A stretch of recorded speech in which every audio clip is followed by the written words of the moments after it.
Cek, cek.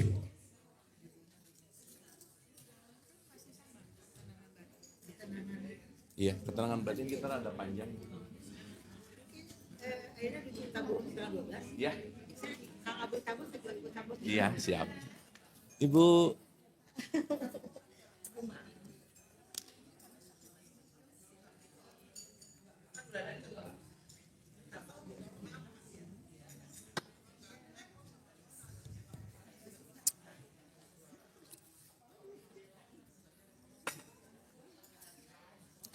Cek, ibu-ibu kita mulai, boleh?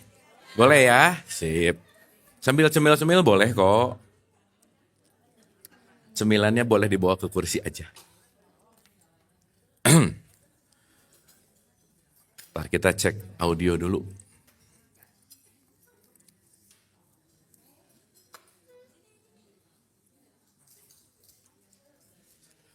A'udzubillahi minasyaitonirrajim. Bismillahirrahmanirrahim. Robbi a'udzubika min hamazati sayatin wa a'udzubika robbi ayahdurun.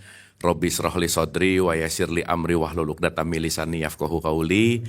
Assalamualaikum warahmatullahi wabarakatuh. Alhamdulillahirabbil alamin, segala puja-puji milik Allah Subhanahu wa taala yang atas rahmat karunia kasih sayangnya. Alhamdulillah pada pagi hari ini kita dikumpulkan di tempat yang mulia ini. Pertama-tama mari kita sama-sama doakan siapapun yang menjadi jalan pertemuan kita di pagi hari ini senantiasa mendapatkan keberkahan dari Allah Subhanahu wa taala. Amin.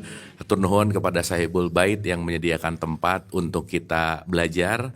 Dan tipikal dua orang yang mau ngaji, yang satu mau belajar, yang kedua nebeng makan siang, ya nggak apa-apa ya.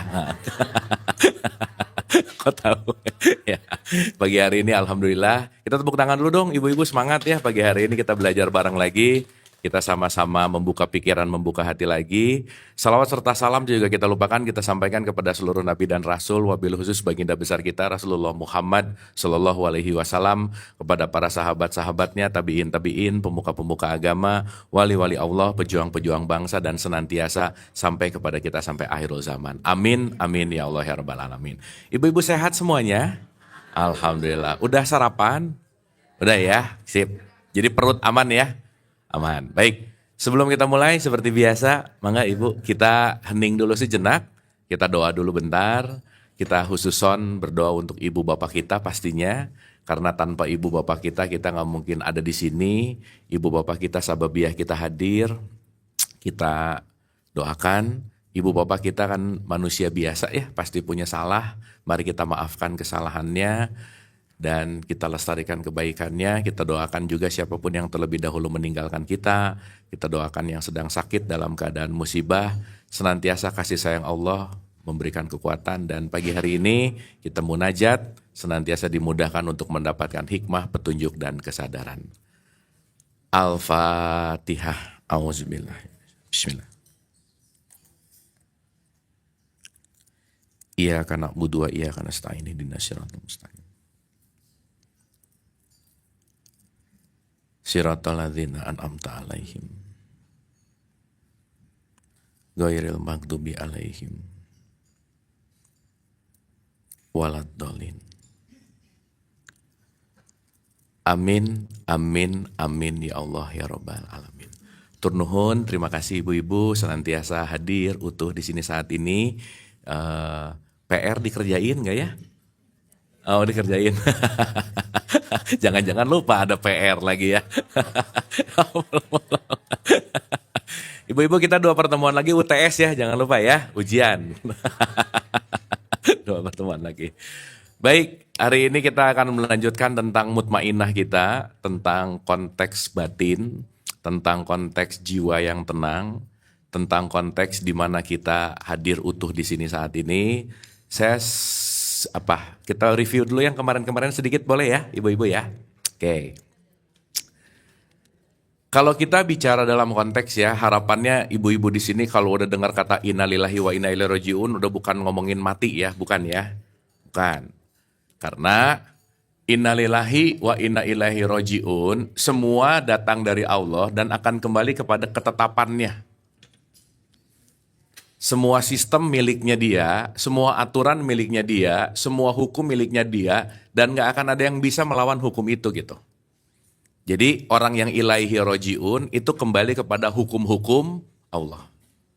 Nah sekarang pertanyaannya begini Bu.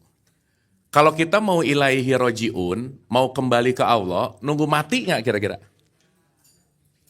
Hah? Ih diam-diam gini ini.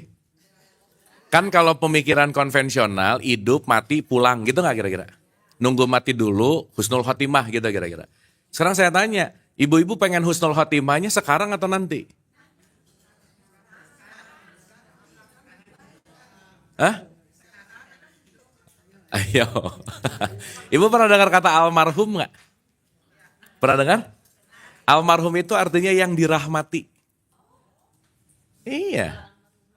Almarhumah perempuan. Sekarang saya tanya, mau dirahmatinya nanti atau sekarang? Ah gitu. Iya, maksud saya, nih, hal yang membuat kita tidak bahagia karena kita tertipu oleh waktu, Bu. Kita ketipu habis-habisan sama nanti. Kita ketipu habis-habisan sama kemarin. Hari ini orang hidup di masa depan pasti nggak happy, nggak tenang. Hari ini hidup di masa lalu pasti nggak happy, pasti nggak tenang. Betul nggak? Sekarang saya tanya, ibu-ibu mau sekarang atau nanti? Jawabannya sekarang atau nanti. Nanti itu kapan? Nggak ada. Nggak ada. Nanti itu sebuah konsep. Nanti itu sebuah sesuatu yang dianggap ada, padahal belum pernah ada. Makanya orang ketika bilang, udah deh semoga nanti akan lebih baik. Nggak akan aja Bu, nggak akan. Karena dia berharap nanti lebih baik, apalagi nanti otomatis gitu. Makanya ketika kita bicara, contoh nih ya, kalau ada perspektif dunia dan akhirat misalnya. Nggak apa-apa lah di dunia ini kayak gini, yang penting nanti di akhirat. Padahal akhirat itu adalah hasil. Dunia itu tempat Jadi sekarang saya tanya, yang lebih penting dalam konteks primer itu dunianya atau akhiratnya?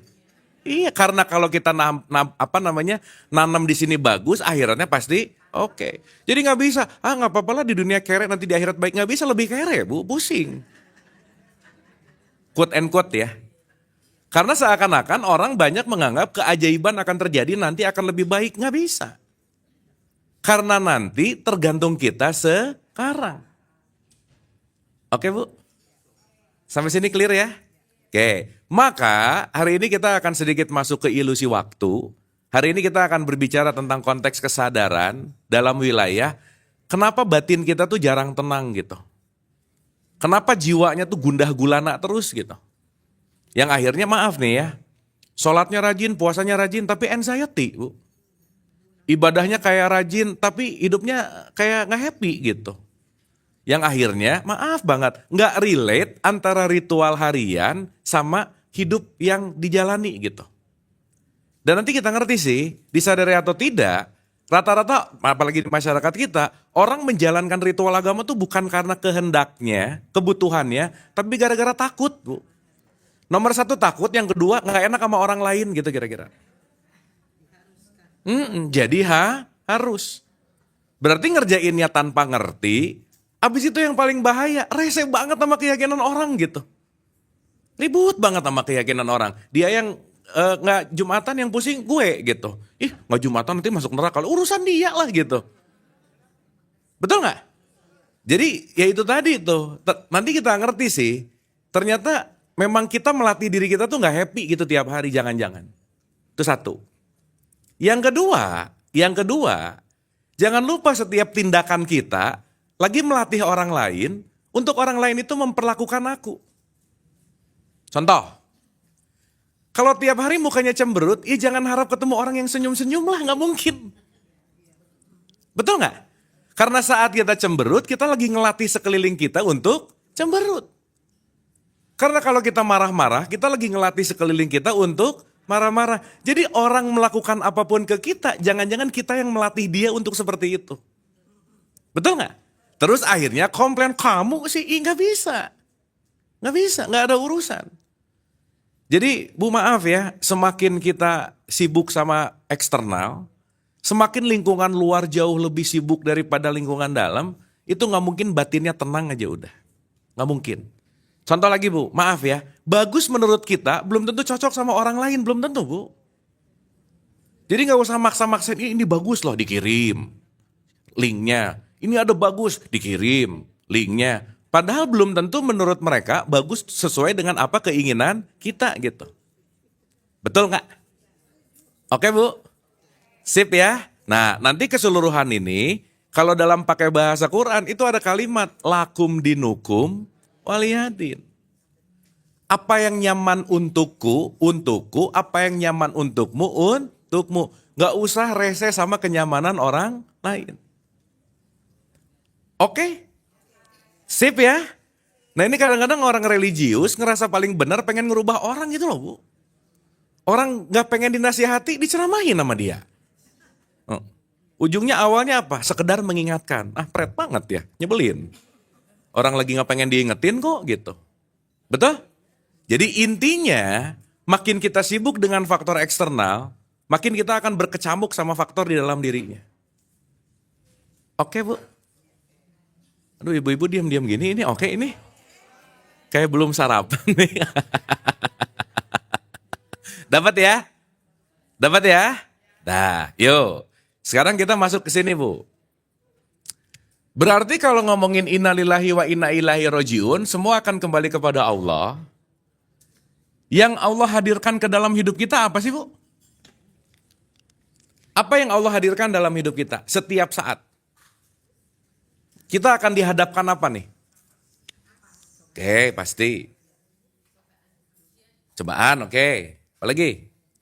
Satu, Bu. Setiap detik kita akan menerima peristiwa hidup. Situasi hidup. Betul? Tiap detik ngalamin peristiwa nggak? Iya dong.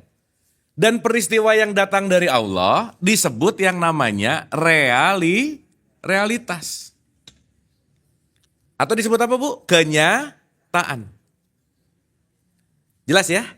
Berarti kalau gitu, kalau Allah memberikan realitas, Allah itu sendiri akan mewujudkan dirinya dalam setiap kenyataan hidup kita. Contoh.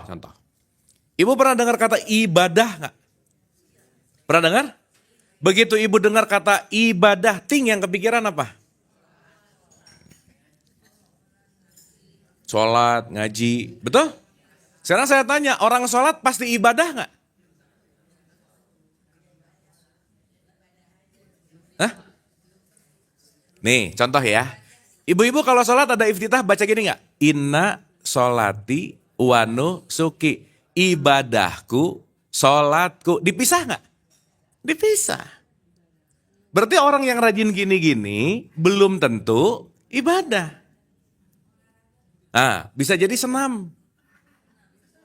Ritual. Tapi senam juga bagus, Bu, buat kesehatan. Bagus. Bagus. Tapi sayang aja sih kalau kita hanya membangkitkan olahraga tapi tidak masuk ke dalam olah rasa. Oke? Sampai sini oke? Berarti sholat, puasa, umroh, haji ibadah atau alat untuk ibadah? Alat. Yang namanya alat itu adalah jalan kita untuk menuju ke suatu tempat. Makanya nggak ada sok ibu cari di Quran. Yang paling mulia adalah orang yang rajin tahajud. Nggak ada Bu. Yang paling mulia adalah orang yang rajin umroh. Nggak ada. Yang mulia adalah yang pakaiannya gimana. Nggak ada. Semua konteksnya yang paling mulia adalah orang yang paling takwa. Oke? Sekarang saya tanya. Berarti seseorang ketika melakukan yang namanya ibadah.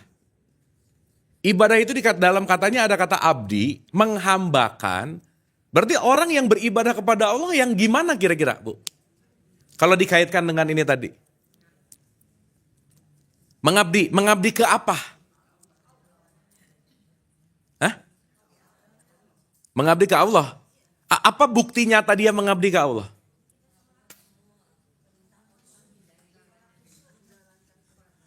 Menjalankan perintah. Perintah dan larangannya bentuknya apa? Sholat misalnya. Di satu sisi ada kalimat gini. Celakalah orang yang sholat. Fawailul lil. Jadi sholat pasti ibadah nggak? Belum tentu. Jadi maksudnya apa? Menjalani apa?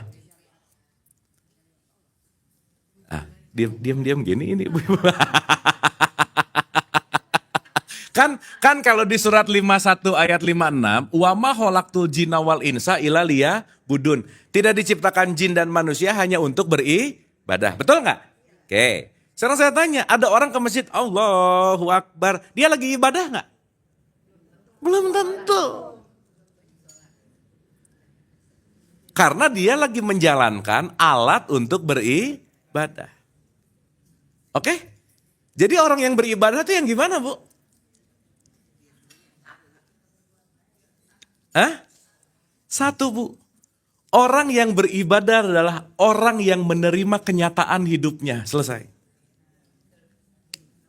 Selesai. Orang yang tidak menolak kenyataan, orang yang tidak menolak realitas, orang yang selaras dengan realitas hidupnya, itu disebut menghambakan diri kepada Allah gitu. Sekarang saya tanya, kalau orang tidak menerima realitas hidupnya, banyak komplain nggak kira-kira? Iya, jadi kalau orang banyak komplain, kira-kira dia termasuk hamba nggak? Enggak, dikit-dikit, dikit-dikit, gitu. Betul nggak? Sehingga tingkat komplain itulah yang membuat kenapa batin kita tidak tenang. Sampai sini oke, Bu? Sip ya? Jadi supaya nanti kita ngerti, mau ibu-ibu sholat, hataman, puasa, terserah. Itu semua hanyalah jalan untuk aku menerima kenyataan hidup, titik. Dan semua permasalahan hidup, ibu-ibu hidup ada masalah nggak? Hah? Kok banyak sih? Masalah mah satu, Bu. Apa yang aku inginkan enggak kejadian, udah itu aja. Betul nggak? Cuman emang itemnya banyak sih. Cuman pada dasarnya semua yang kita sebut problem adalah aku pengennya A, dapatnya B. Betul? Badannya di sini, pengennya di sana. Yang di depan adanya tempe, pengennya wagyu gitu. Itu masalah. Iya jauh banget makanya. Jelas ya? Sip ya? Berarti ibu-ibu mulai harus ngecek tiap hari komplain berapa persen gitu loh, Bu. Karena kalau tiap hari kita banyak komplain, banyak mengeluh, banyak menolak kenyataan, fix itu nanti yang akan menjadi dasar-dasar kenapa batin kita nggak di level mutmainah gitu intinya. Oke? Sip? Dapat ya? Paham ya? Dah, pelan-pelan ya, ulang. Ulang sekali lagi ya, ibu-ibu ya, ulang. Ini kayaknya kita break sarapan dulu apa gimana ya? Oh, jangan. Lemas-lemas gini ibu-ibu. Ulang ya. Oh lagi mikir. Ini kayaknya efek latihan kemarin jadi tenang gitu ya. Santai gitu. Udah meresap ya. Iya. Ini memang vibes-nya emang udah rada-rada up gitu ya. Bagus. Bu. Oke, ulang ya sekali lagi ya. Sekali lagi. Di dalam tradisi Islam ada yang namanya syariat, Bu. Syariat itu artinya jalan. Oke?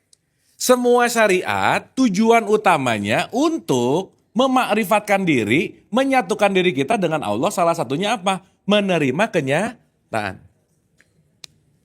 Contoh. Kalau kita bicara dalam konteks yang namanya Islam, Bu, Islam itu artinya apa, Bu? Total surrender, berserah kemana? Iya kan tadi udah kita ngerti, Allahnya bentuknya apa? Jadi orang yang Islam adalah orang yang menyerahkan dirinya kepada realitas, that's it. Berarti kira-kira orang yang Islam, orang yang menerima kenyataan nggak? Itulah kenapa disebut ikhlas. Jelas ya? Nah, sekarang pertanyaan intinya, berarti permasalahan kita dengan kenyataan apa sih, Bu? Keinginan. Makanya kalau kita ngomongin keinginan, kenapa sih salah satu pintu masuknya setan akan masuk melalui keinginan. Jadi ibu-ibu kalau lagi banyak keinginan, lagi banyak apanya? Gitu. Banyak mau banget. Orang yang banyak mau cenderung banyak kecewa gitu loh Bu. Tapi bukan gak boleh punya kemauan, bukan. Jelas ya? Nah, kenapa saya muter-muter ini semua? Supaya ngerti bahwa semua apapun yang terjadi, ujung pangkal magnetnya datang dari diriku sendiri. That's it. Saat ngerti bahwa, oh ini datang gara-gara aku begini. Ini datang gara-gara aku begini. Sehingga kalau kita udah mulai membalikan ke kita lebih menyadari bahwa apapun yang datang ke kehidupan kita, tergantung kita mau melakukan apa. Kira-kira Bu kalau udah ngerti ini akan banyak nyalahin orang gak? Nyalahin situasi gak? Oh ini tipikal orang nih, gara-gara kamu aku begini. Nah udah, kamu sih, mereka sih gitu. Berarti kalau masih nyalahin dunia luar, itu masih mental korban gitu. Victim. Saat playing victim, kalau dalam bahasa Quran, dia masih tertutup kepada kenyataan. Tertutup bahasa Arabnya, kafir. Paham ya? Jadi kafir tuh gak ada urusan sama orang beda agama, orang gimana, gak ada Bu.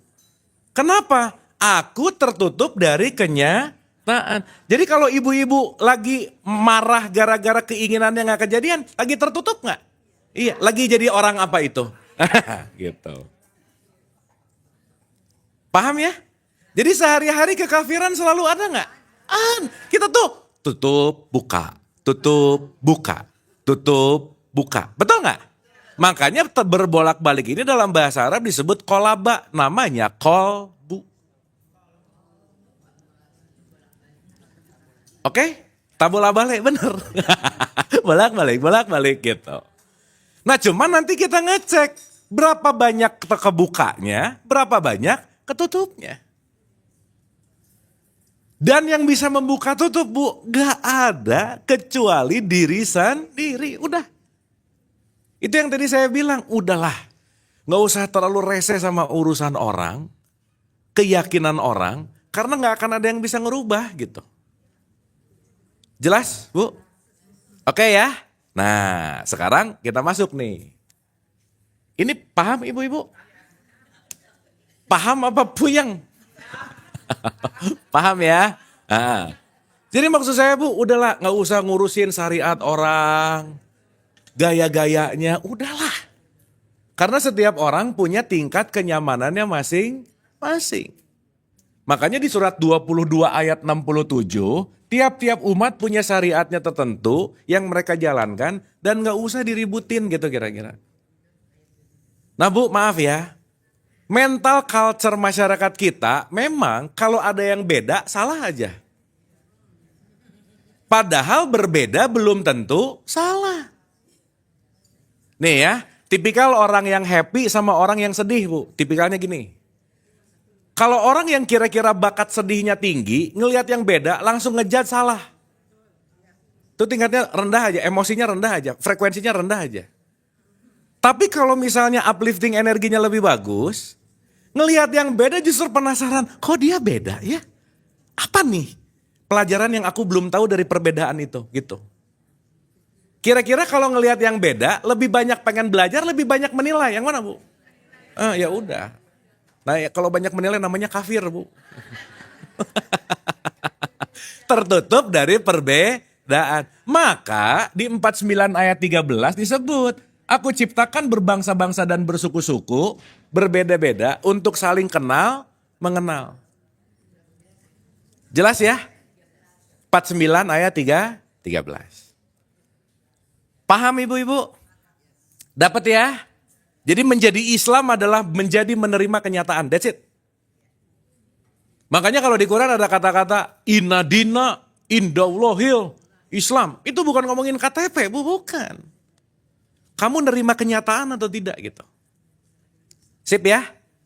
Nah, saat kita sulit menerima kenyataan, tidak bisa melihat seapa adanya, berarti lebih banyak melihat seapa akunya. Paham? Berarti kalau melihat seapa akunya, yang di luar tergantung penilaian diri sendiri nggak kira-kira? Iya. Berarti tidak melihat seapa adanya. Makanya ada satu doa Nabi Muhammad yang super keren banget Bu. Dalam bahasa Arabnya gini. Allahumma arini al-ahsya'a kama hiya. Even Nabi Muhammad aja masih berdoa, ya Allah ya Robbana, berikanlah kekuatan kepadaku untuk melihat seapa adanya. Untuk melihat apa, Bu? Berarti kalau melihat seapa adanya, di situ menilai langsung nggak kira-kira? Enggak. Namanya nanti kita ngerti. Kenapa sebelum sholat ada syahadat. Itu nanti kita sebut sebagai bersaksi gitu. Oke? Paham? Bisa dimengerti? Jadi sekarang pertanyaannya, untuk membuat batin lebih tenang, apa yang perlu dilakukan, Bu? Belajar melihat seapa adanya. Jangan rese, udah gitu aja, Bu. Nah, begitu beda dikit, gemes pengen, udah diem dulu, udah. Begitu, diem dulu. Kenapa? Lah, beda gitu. Jelas ya? Maka nanti kita ngerti. Nanti kita ngerti tentang konteks yang namanya kebersaksian. Nah, sekarang saya mau masuk dulu, mundur sedikit. Oke, saya kasih contoh ya, ibu-ibu ya. Saya kasih contoh. Bu, kita agak ke dalam dikit boleh ya? Boleh nggak ini? Sip. Oke, dalam dikit nih. 1. Ingat bagian paling luar diri kita, namanya jasad. Apa, Bu? Ini namanya tubuh. Yang tertampak sangat mudah untuk dilihat oleh panca indera kita. Disebut jasad. Pertanyaan. Si jasad ini wadah dari yang namanya isi, berarti jasad ini refleksi dari isi bukan? Contoh. Kalau ini layar ini hanya merefleksi datang dari sebuah yang namanya proyektor, betul? Berarti si layar ini sebenarnya ada filmnya nggak? Nggak ada, tapi ditembak proyektor. Sampai sini oke? Berarti si jasad ini adalah layar bagi apa? Bagi jiwa. Setuju? Oke? Oke, pantulan. Jadi Bu, kalau saya cuma punya spidol, saya hanya bisa memberikan apa? Kalau saya cuman punya spidol, saya bisa ngasih apa sama orang lain? Spidol. Kan cuman punya spidol. Betul? Oke. Kalau saya cuman punya korek, bisa ngasih apa sama orang? Oke. Kalau saya cuman punya dompet, bisa ngasih apa? Duit. Ya, emang ibu-ibu cepat ke situnya ya, bagus ya, bagus. Paham ya? Berarti seseorang hanya akan bisa memberikan sesuatu yang ada pada dirinya, betul nggak? Jadi Bu, kalau ada orang kerjaannya marah mulu, emang itu yang dia punya. Kalau orang ngebenci mulu, emang itu yang dia punya. Kalau orang julid mulu, emang itu yang dia punya. Jadi nggak usah kebawa-bawa jadi gimana-gimana. Sadarilah yang dilakukan sama orang lain pasti yang dimiliki oleh jiwanya. Selesai. Jelas Bu? Oke? Jadi ibu-ibu kalau ketemu orang nyebelin, nggak usah gimana-gimana. Emang nyebelin itu yang dia punya. Paham Bu? Contoh. Ibu-ibu hatinya bisa disakiti sama orang lain nggak? Ih, tadi oke katanya. Hah? Kita sakit hati, kita bete, kita kecewa, yang menentukan siapa? Jadi orang lain bisa nggak bikin kita kecewa? Oh tadi bisa sekarang nggak gimana? Nggak bisa tuh Bu. Gak bisa. Semuanya adalah pilihan. Kita sendiri. Betul gak? Coba kalau kita ngerti, begitu ada orang nyebelin, oh emang itu yang dia punya, beres. Betul gak? Tidak ada yang bisa mengganggu kedamaian diri kita, kecuali kita yang membuat diri kita gak damai. Betul? Bisa dimengerti? Paham ya? Nah, sekarang saya tanya. Kita mau happy, mau nggak happy, mau marah, mau kesel, tergantung jasadnya, tergantung jiwanya. Karena ini adalah proyektornya di sini. Ini layarnya di sini. Berarti saya ngomong, saya melakukan, orang-orang ngomong, orang-orang melakukan. Proyektor dari jiwanya nggak kira-kira? That's it. Berarti kalau omongan pengen lebih baik, yang diberesin apanya? Jiwanya. Nih mulutnya. Atau jiwanya? Jiwanya, karena mulut itu tergantung jiwa. Sip? Berarti kalau perilaku tangannya mau diberesin tangannya atau jiwanya? Nah, semua apapun kelakuan yang dilakukan oleh jasad adalah refleksi dari jiwa. Makanya orang cenderung sakit.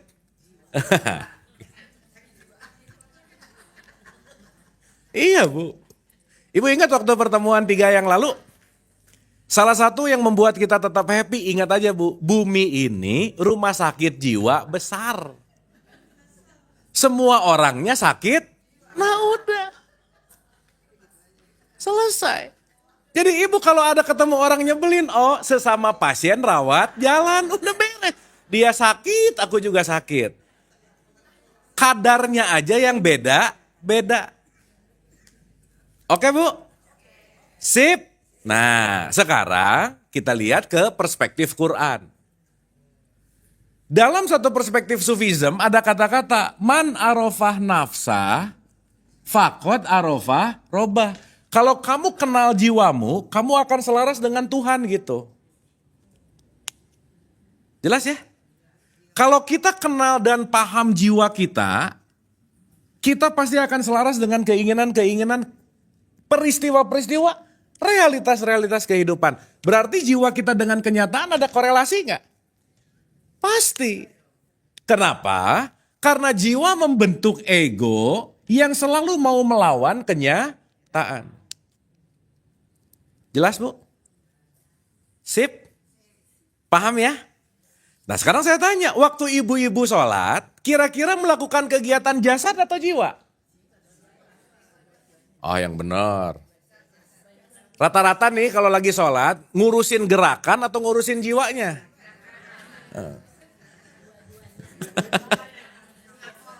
Sok saya mau nanya, di sini ada nggak yang sholat gini? Allahu Akbar, rokaat 2, rokaat 3, ada nggak? Berarti kalau Allahu Akbar, rokaat 2, rokaat 3, lagi sakit apa dia?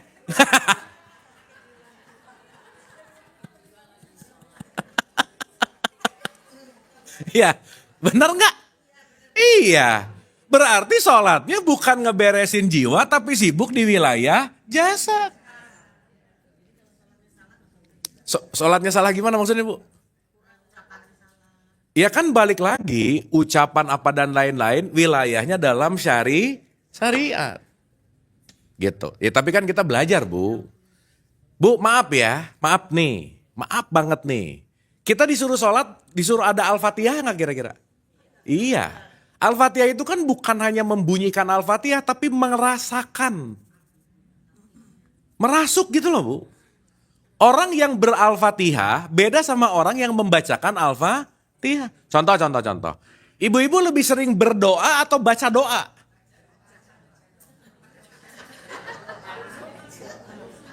Baca. Allahumma rabbi firli wali wali amin. Nah. Membacakan, terlibat gak dalam doanya? Enggak. Orang gak ngerti. Benar gak? Itu dari sholat, dari mulai iftitah sampai salam terakhir, berapa persen yang gak ngerti? Iya makanya Allah, rokaat 2, rokaat 3. Yang orang gak ngerti kok gitu. Betul gak?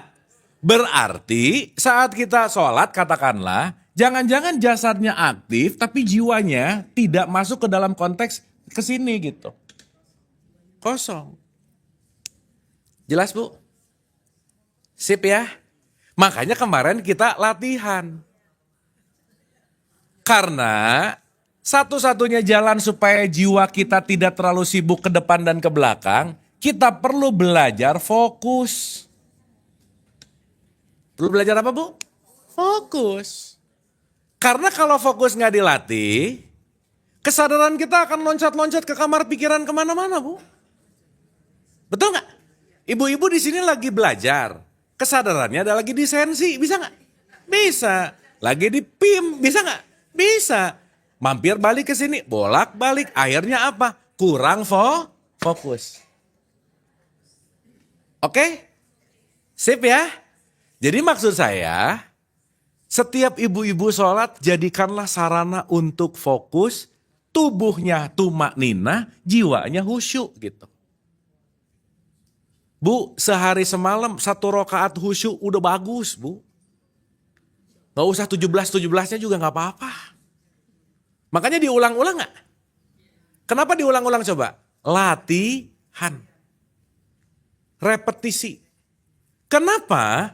Karena kalau tidak direpetisi, kita tidak akan membaru gitu loh, Bu. Kenapa? Nah, ini nanti pembahasan yang akan kita bahas hari ini. Artinya, saya mau ulang dulu, jangan lupa nih. 1, ketenangan batin tidak terjadi karena kenapa? Tidak menerima kenyataan. 1. Yang kedua, ketenangan batin kenapa tidak terjadi? Terlalu banyak keinginan. 2. Yang ketiga, ketenangan batin kenapa banyak terjadi? Karena aku tidak mengenali jiwaku gitu. Jelas ya? Sok saya mau nanya ibu-ibu. Di pengajian lebih banyak ngomongin urusan jiwa atau urusan fikih? Yang mana yang lebih banyak? Fikih. Boleh enggak halal haram? Boleh enggak halal haram? Gitu enggak kira-kira? Nah sibuk di urusan sini nih. Sampai ada orang lagi sholat jamaah, nih saya ulang-ulang. Ada yang dikit, terus selesainya. Sekedar mengingatkan tadi ruku kurang 2 derajat. Ya elah 2 derajat disibukin, Bu. Jadi pusing. Urusan ini ribet mulu gitu. Betul nggak? Sehingga saat ribut di urusan yang paling luar, jangan-jangan di dalamnya nggak tumbuh gitu intinya. Kosong. Oke Bu? Jadi kita belajar, udah nggak usah sibuk urusan yang ini itu, udahlah. Udah. Nggak usah resek lah, udah. Kenapa? Karena yang di sini semua proyeksi dari yang di sini, dari jiwa. Oke? Oke? Aduh lemas-lemas gini ibu, oke ini. Ya. Wajahnya tuh kayak paham gitu, oke.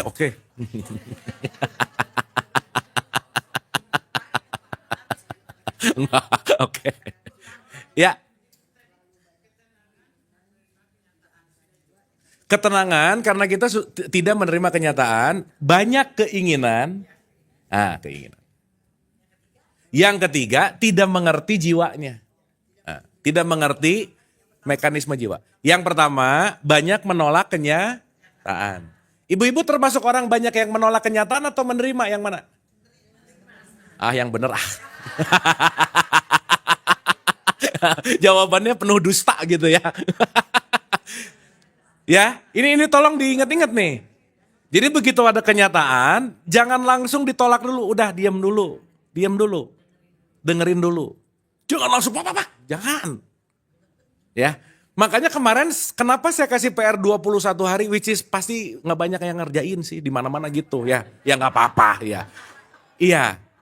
Ya kelihatan dari jawaban-jawabannya Bu, ya kelihatan lah pokoknya ya. Nah, gini. Saat sesuatu datang dan kita terlalu cepat bereaksi, itu namanya reaktif. Orang yang reaktif fix Bu, susah happy aja. Lewat dikit salah, ngomel. Gak cocok, ngomel. Udah aja. Ribet banget gitu. Jadi dia susah diam. Makanya Bu, di era modern ini, yang paling mahal salah satunya apa? Diam. Udah diam aja. Silent is golden. Benar. Ya. Oke?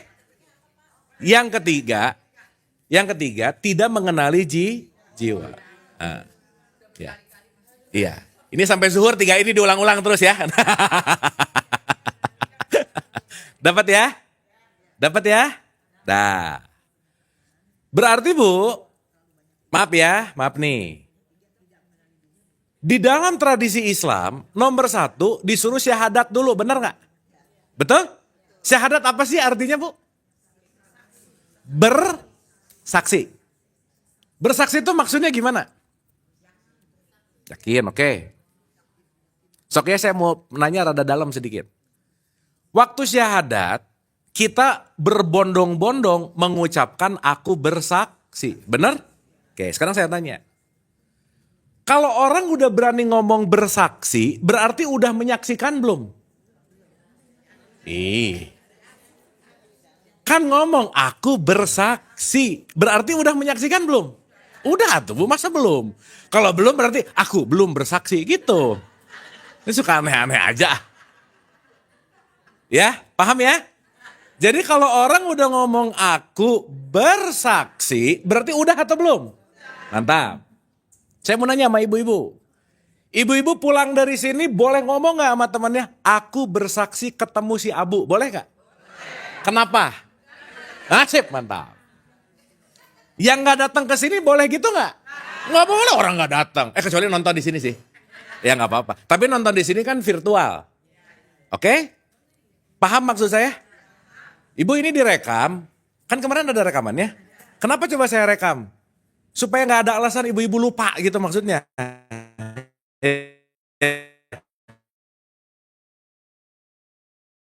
Kalau orang bersaksi, udah menyaksikan atau belum? Nah, ibu ketemu saya, bisa ngomong ke temannya, tadi ketemu si Abu, betul? Sip, sekarang saya tanya. Waktu syahadat, ngomong bersaksi gak? Aku bersaksi. Tidak ada ilah Tuhan selain Allah. Ketemu gak?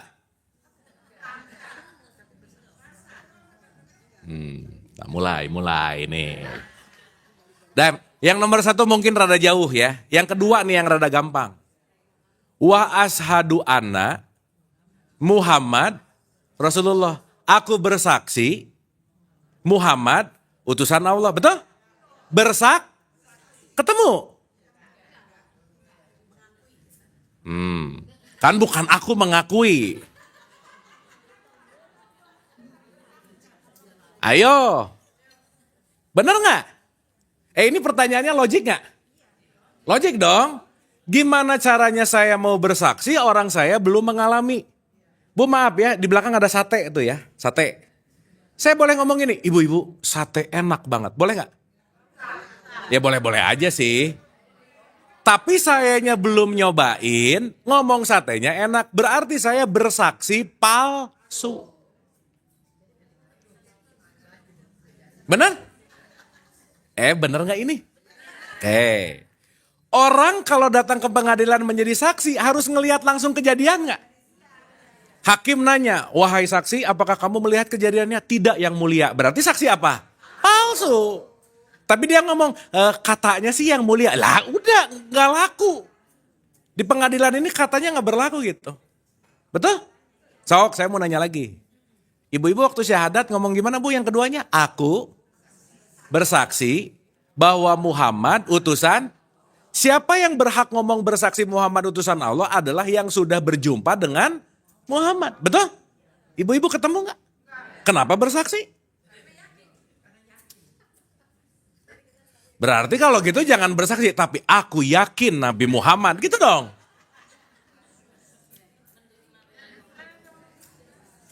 Ayo, gimana? Pusing gak?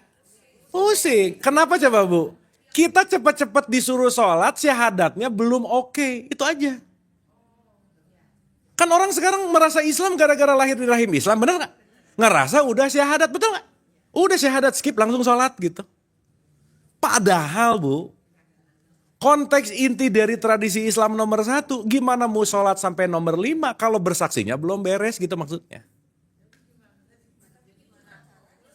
Nah, sekarang pertanyaan jadi gimana kan?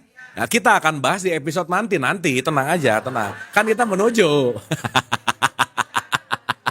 Udah. Bu, ini aja nggak ngerti, apalagi nanti itu tenang, ini dulu. Tapi maksud saya mau mancing dulu nih. Mau mancing supaya menyadari, iya ya, ternyata selama ini jangan-jangan aku banyak nggak taunya gitu loh Bu. Iya ya, ternyata selama ini aku banyak ikut-ikutan, tapi aku nggak ngerti gitu loh. Jelas ya? Oke. Sip. Deh, balik dulu. Ulang. Ulang ya, ulang. Nih, jiwa berefleksikan kepada jasad. Makanya di 89 ayat 27 Bu, disebut, ya ayat Tuhan nafsul mutmainah. Wahai jiwa-jiwa yang tenang. Wahai jiwa yang apa? Tenang. Kita berlatih bersaksi sebentar boleh nggak? Boleh. Sip? Boleh ya? Ingat, tugas ibu-ibu hanya bersaksi. Hanya apa? Deal? Hanya apa? Sip. Siap? Siap nggak ini? Sip. Tugasnya apa? Sip. Siap? Ini apa Bu? Ini? Tugas ibu-ibu cuma apa tadi? Ulang. Ini apa Bu? Ini? Ya. Ibu tadi tugasnya ngapain Bu? Kalau bersaksi kira-kira menilai nggak? Kalau bersaksi kira-kira komentar nggak? Ulang. Tugasnya apa? Ini apa Bu?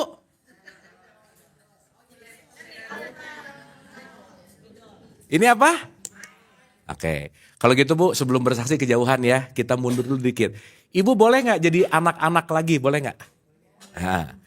Jadi anak-anak lagi. Anggap ibu-ibu baru brojol, baru lahir. Oke? Oke? Sip ya, anggap kita baru lahir semuanya. Deal? Deal. Karena waktu anak-anak, gak ada anak-anak yang gak bahagia, gak ada Bu. Ya, kenapa? Karena keinginannya gak banyak gitu kira-kira. Ya, latihan dulu, latihan. Ibu jadi anak-anak. Sip? Sip. Ini apa Bu? Kan anak-anak belum tahu spidol, gak tahu. Gitu atuh Bu, gak tahu gitu. Kan anak-anak barusan baru brojol. Ya, ulang.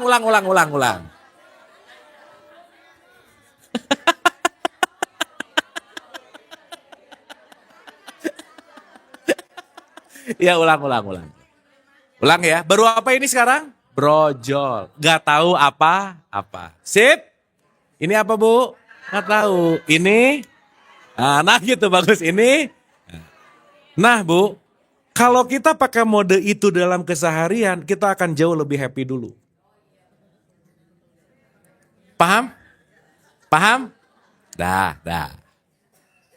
Ibu kalau nggak dipraktekin gini, susah ngerti bersaksi Bu. Ya, kita praktek ya, pelan-pelan. Ini soalnya praktek enggak, ngerti enggak, tiba-tiba asyhadu alla ilaha illallah gitu Bu. Tuh nggak ngerti lagi. Siap. Sekarang tadi udah jadi anak-anak paham ya. Sekarang Bu, kalau bersaksi itu apa Bu? Hanya menyaksikan. Deal? Sip. Ini apa Bu? Kan bersaksi sekarang bersaksi. Udah bayi lewat. Udah. Ini jangan kelamaan pengen jadi bayi Bu, udah jangan.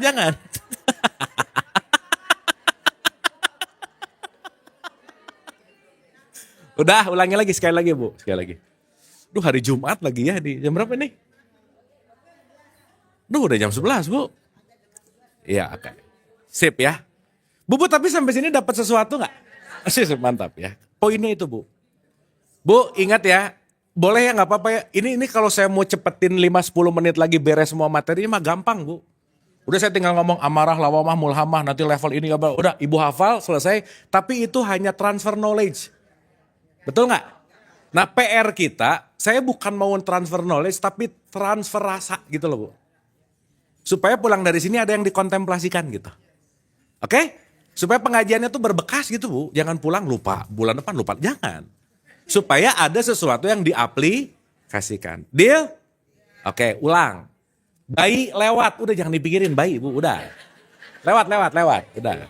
Nah udah, sekarang mah udah gak bayi lagi, udah. Udah nenek-nenek. Tapi nenek-nenek suka kayak bayi juga sih, tapi gak apa-apa lah ya, udah. Sip ya. Sekarang bersaksi. Sesuai KTP. Ya oke. Bu, dengerin baik-baik. Bersaksi hanya menyaksikan. Hanya apa? Nah, itu pegang baik-baik. Siap? Ini apa Bu? Nah, gitu. Mantap ibu, benar. Nah, ibu udah bersaksi benar. Jadi kalau ini masih pengen ngomong spidol, berarti itu menilai, bukan bersaksi. Paham? Nah, siap. Ini apa bu? Pinter.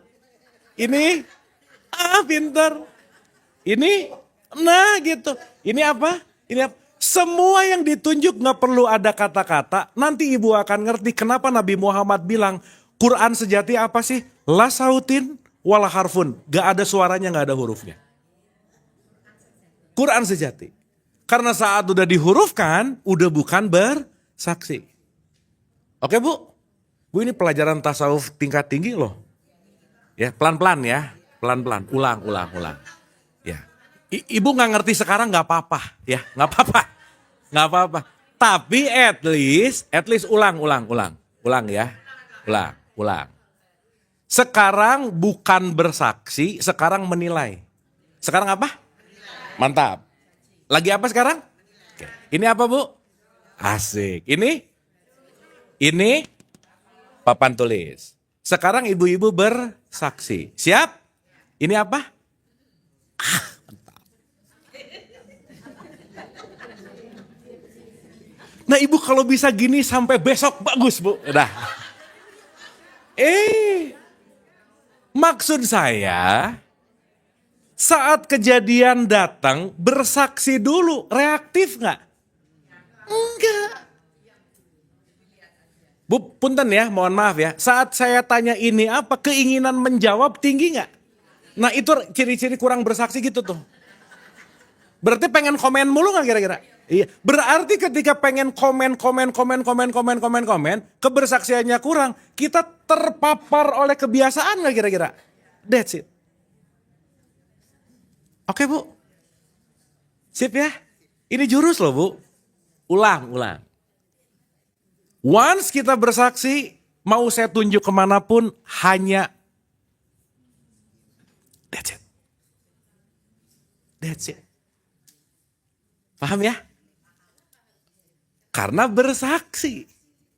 Karena kalau bersaksi tidak perlu ada penilaian, gak perlu ada kata-kata, gak perlu ada apapun yang disebutkan, hanya nonton. Paham bu? Sekarang saya tanya, kalau ibu-ibu cuma nonton, menilai gak? Nah itu intinya. Jadi saat kita udah ngelihat set bersaksi, udah gak sibuk lagi benar salah, baik, buruk, keren atau enggak, disaksiin dulu. Berarti kalau bersaksi dulu kita lepas dari penilaian, kita lagi lepas dari jiwa yang levelnya rendah gitu loh bu.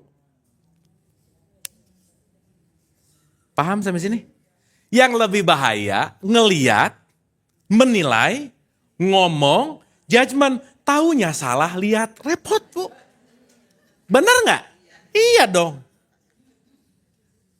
Karena ibu-ibu jangan lupa, panca indera kita itu adalah alat yang lemah. Nggak terlalu akurat. Contoh, saya kasih contoh. Ada jarak pandang, ada sudut pandang. Beda nggak? Beda. Sekarang saya tanya, ngelihat sesuatu 500 meter sama ngelihat sesuatu 5 meter beda nggak? Beda. Berarti penilaian 500 meter sama 5 meter bisa beda nggak kira-kira? Jangan dulu menilai, jangan-jangan kita ngelihat dari 500 ngomong jelek, pas 5 meter ngomong jadi oke. Atau kebalikannya. Kebalikannya namanya jauh jenik, dari jauh keren, dari dekat enggak gitu bu. Jauh jenik. Namanya tipikal, kalau saya laki-laki suka ngelihat ke cewek, tipikal cewek wahyu namanya. Dari jauh wah, dari dekat iyu gitu. Ini paham ya? Oke? Paham ya? Dah. Once ibu-ibu ngerti tentang ini, ibu nanti akan ngerti kenapa syahadat nomor 1 ilah dan Allah, kenapa syahadat nomor 2 Muhammad gitu. Kenapa coba? Karena yang dimaksud Muhammad di syahadat kita bukan ngomongin orangnya. tapi ngomongin sifatnya. Karena kalau bersaksi sama orangnya udah dikubur 1400 tahun yang lalu. Makanya di situ bukan ngomongin Ahmad bin Abdullahnya, bicara tentang Muhammad. Paham nggak? Contoh. Bu, nama nabi terakhir kita siapa? Muhammad mah gelarnya. Namanya Ahmad. Oh sih? Selama ini kemana aja?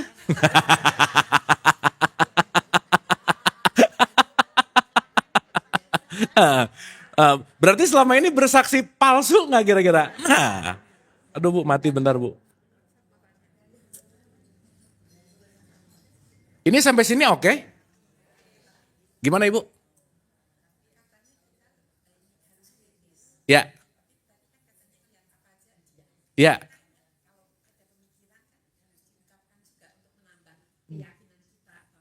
Betul Bu.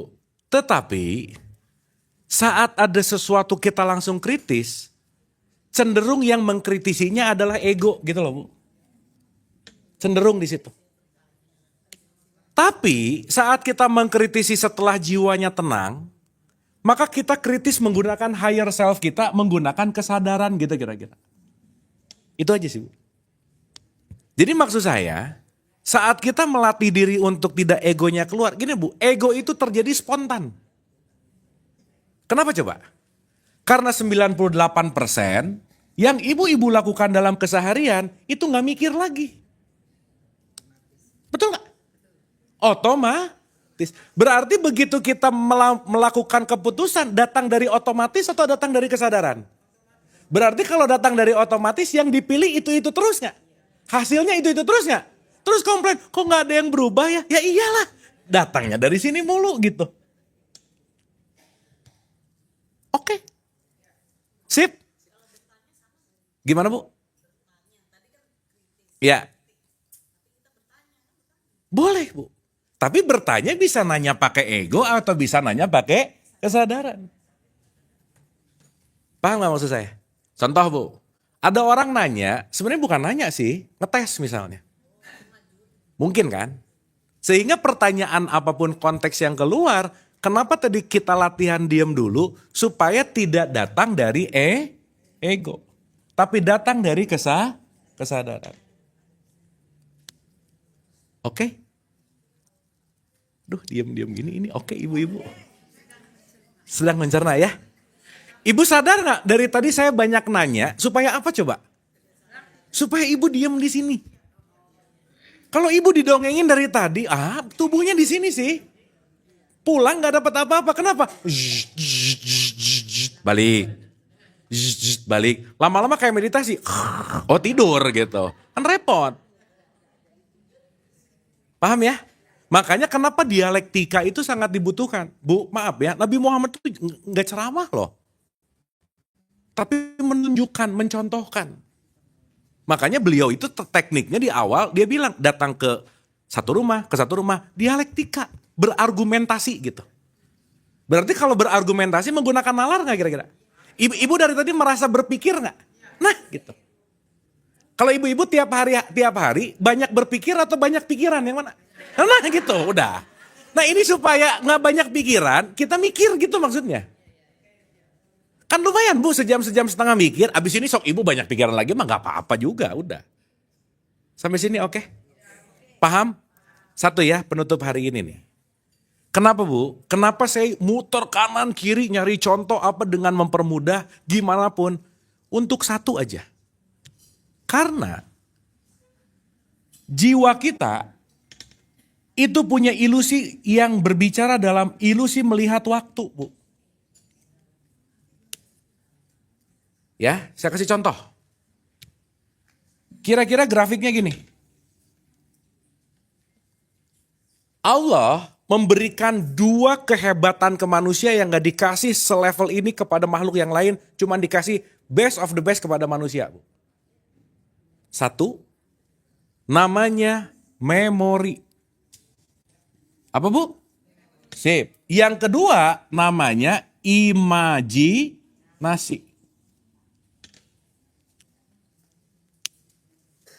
Imajinasi itu di dalamnya ada jin. Ingat, jin itu artinya kecerdasan. Oke? Jangan aneh-aneh nih, jin hantu apa, bukan.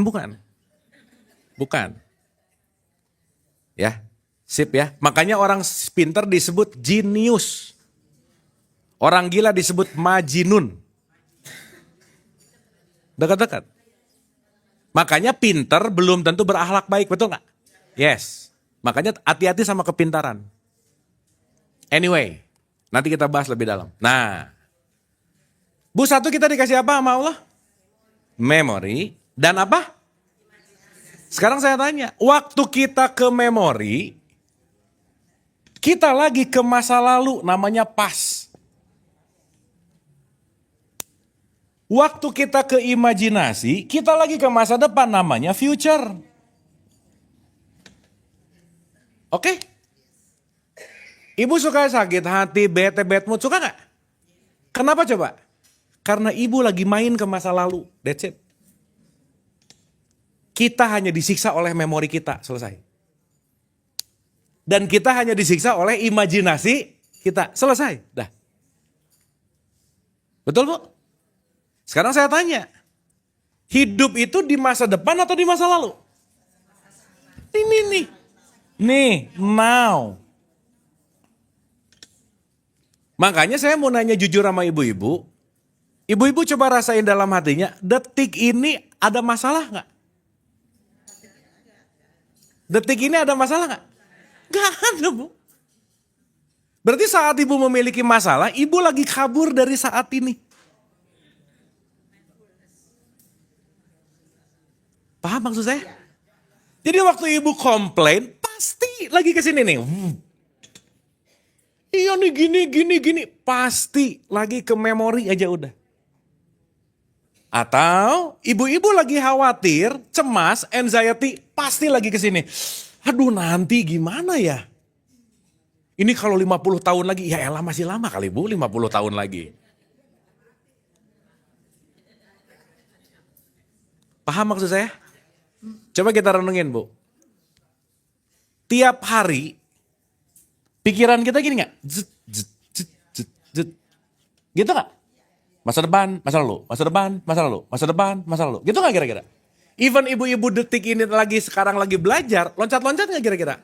Iya kan wajah-wajahnya kayak merhatiin, manis gitu. Kan gak tahu isinya. Betul gak? Berarti dari tadi diem di sini, diem stay, fokus, banyak atau sedikit? Dikit Bu. Makanya penelitian terakhir, orang bisa stay fokus sekarang itu cuma 8 detik Bu.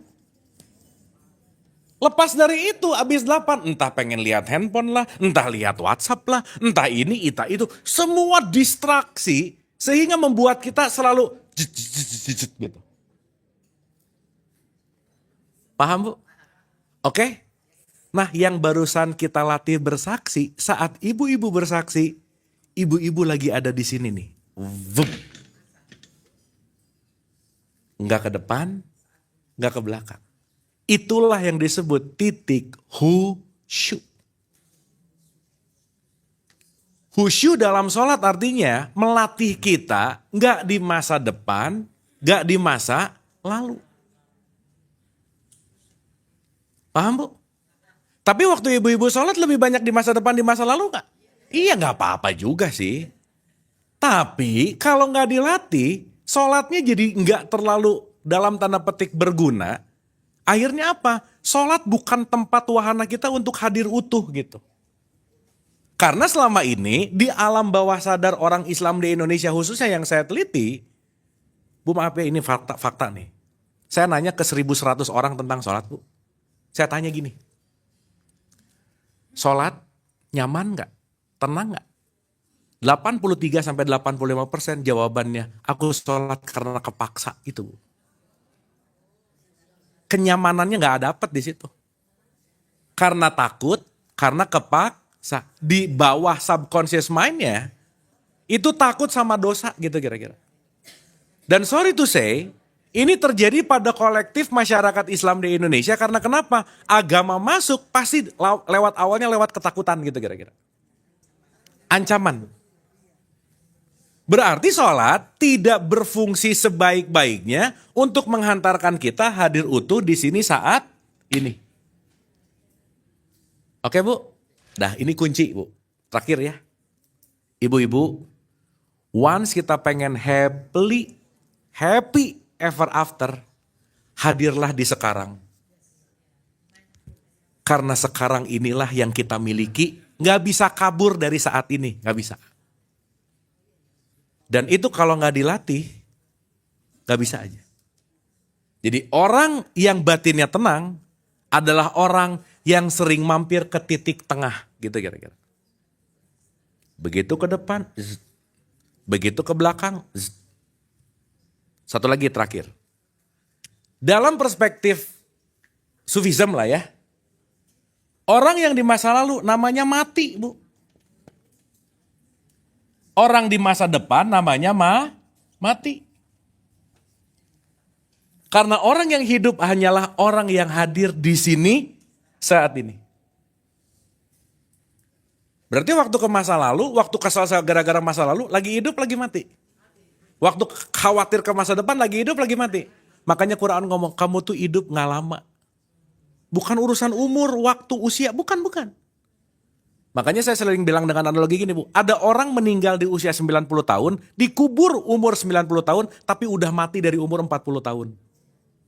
Iya, karena 50 tahunnya gini terus nih, gitu.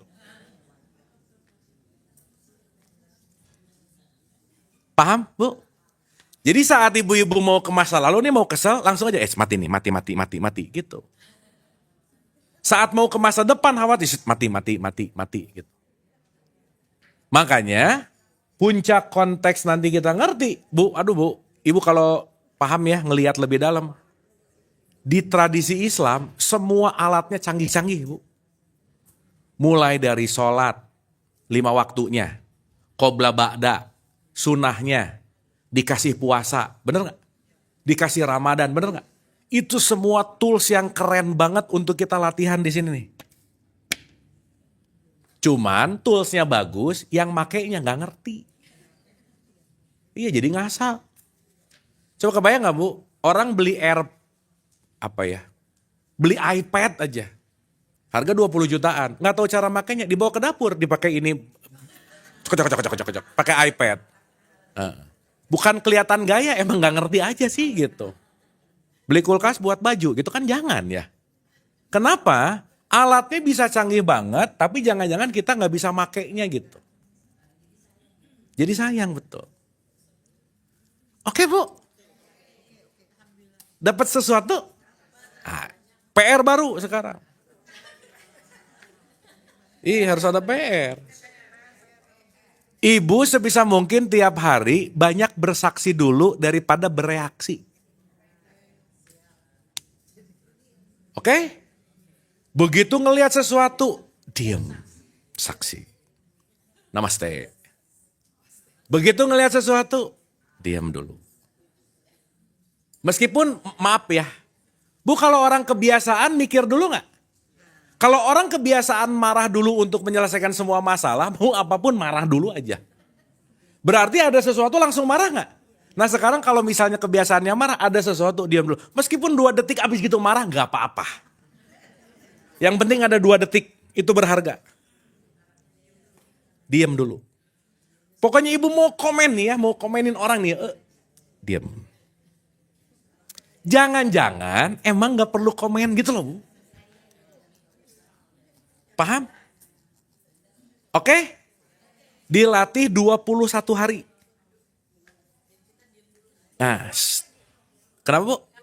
21 hari. Soalnya kalau latihannya cuma 2 hari, ibu hari ketiga balik lagi ke habitat asli gitu. Ke situ lagi. Nah sekarang 21 lagi. Jadi total PR ada berapa Bu? 2. 1 belajar hening. Bangun bobo, mau bobo. Ingat tuh. Ibu abis bangun tidur jangan gerabak gerubuk Bu. Diam dulu, santai. Jangan gerubuk, jangan. Mau bobo, kalau bisa lepas-lepasin kesel, benci, tidurlah dengan damai. Oke? Sip? Paham ya?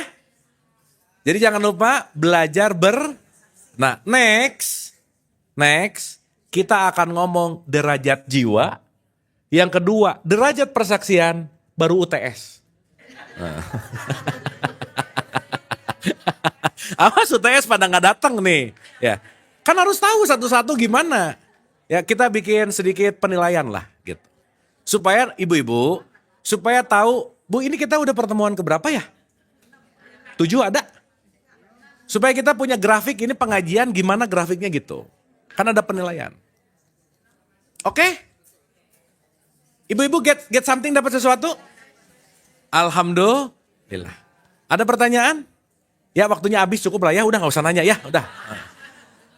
Dah, sip. Kita doa sebentar ibu-ibu ya. Al-Fatihah. Auzubillah.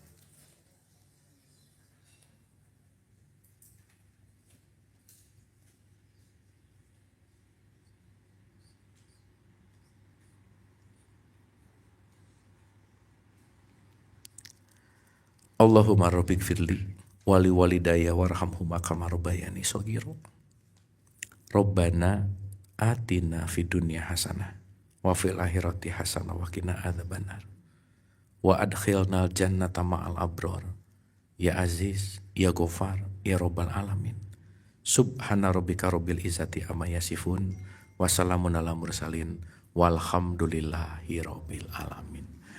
Amin, amin ya Allah ya Rabbal alamin. Boleh tepuk tangan ibu-ibu, terima kasih. Ibu-ibu sehat-sehat dan bahagia. Hatur nuhun, terima kasih.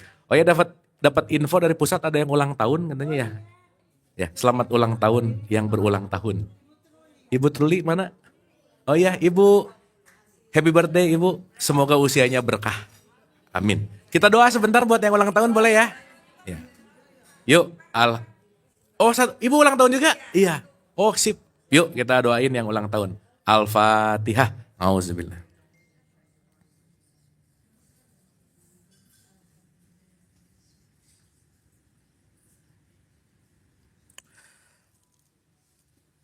Amin, amin, amin ya Allah ya Rabbal alamin. Hatur nuhun, wabillahi taufiq wal hidayah. Assalamualaikum warahmatullahi wabarakatuh.